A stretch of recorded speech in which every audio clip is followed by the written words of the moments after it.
People are trying to relocate and there is more rain to come, which is a big concern for the area. Their target date is to launch in July, and if all goes well with the pilot program, they might expand to other neighborhoods. Despite the challenges, the fire companies are continuing to support their communities by spreading holiday cheer. Purple Heart Homes understands the importance of homes to veterans on all fronts. The bill has been passed in both the House and the Senate.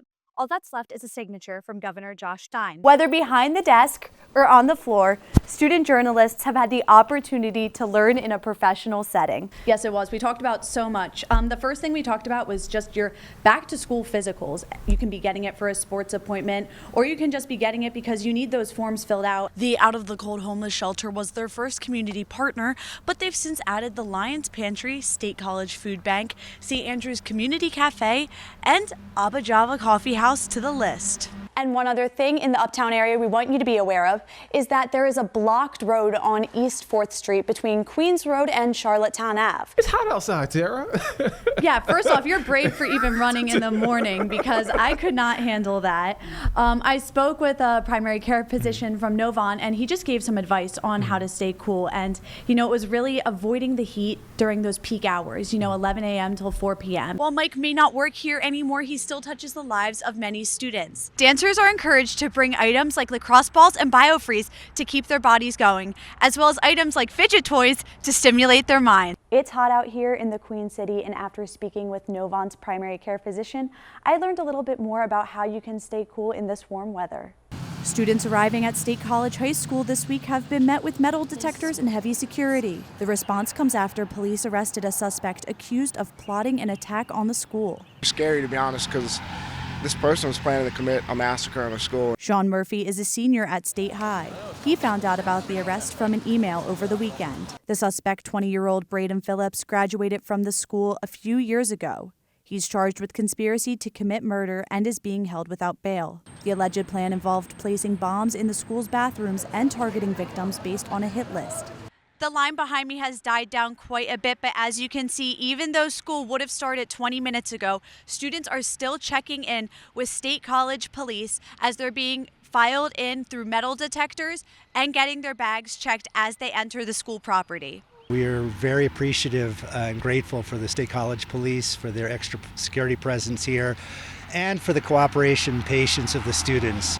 Police won't say much about talk of a possible accomplice, saying the investigation is ongoing. But the school plans to keep extra security measures at least through Monday and borrowed some metal detectors from Penn State. The district has been sending regular updates to families on security measures. In State College, I'm Sarah Grosch for the Center County Report.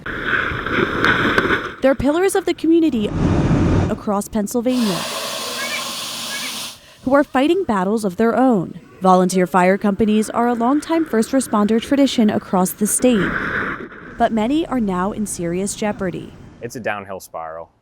I don't know where it's going to stop or how, but it's not sustainable, the path we're on. The threat is twofold.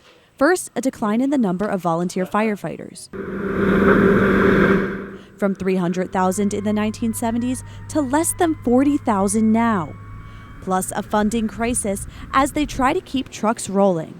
Alpha Fire Company President Christopher Williams says he struggles to understand how smaller rural fire departments survive. I don't understand how people that are doing gun raffles and bingos and potato pancake sales can do that. Williams has deep gratitude for the resources Alpha has in State College in comparison to others.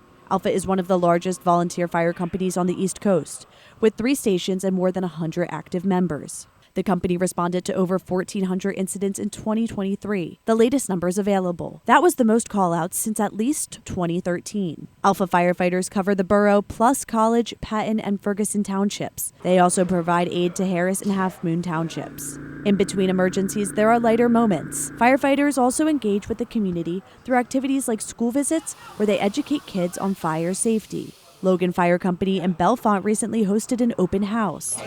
Take a deep breath. You're on air. Chief Bobby Salvanish says events like this are far better than when they meet many residents at a fire or accident scene. We enjoy doing the open house. This is one of the good things that we get to do. Usually when we get to meet people for the first time, it's on their worst day of their lives. In order to be ready for those calls, they need reliable and updated equipment, from trucks to gear. And those costs are rising fast. One example is over the past decade, the cost of fire engines like these have nearly doubled. And those prices are staggering. A new engine can cost $1 million. Turnout gear can be $2,500 per firefighter. And breathing apparatus costs about $6,000 each. That makes fundraising critical, including some unique events. The annual Pumpkin Chunkin' Flying Pumpkins event in October raised money for the Howard Fire Company. And Boalsburg Fire Company has been working hard to raise funds, from raffles to other events. That's what makes a lot of fire departments really struggle, because they're asking the demands of the firefighters to make money, earn money through carnival, fund drive, boot drives, hoagie sales, all this type of stuff. But with costs rising and less firefighters, some stations are gasping for air. All of us have full-time jobs. Fortunately, some of us are able to leave our jobs if we need to be able to respond to calls, but still it's definitely difficult.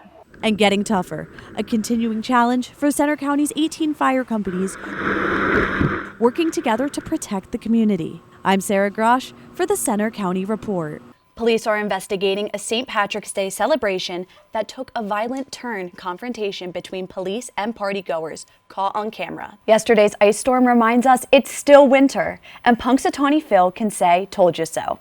I don't know about you guys, but I'm very excited for the Super Bowl. I'm wearing green for the Eagles today. Governor Josh Shapiro is proposing a new state budget that includes millions more dollars for schools, public transit, and more. Earth Day happened this week, but today Penn State is hosting an event for local families to get outside and celebrate Mother Earth.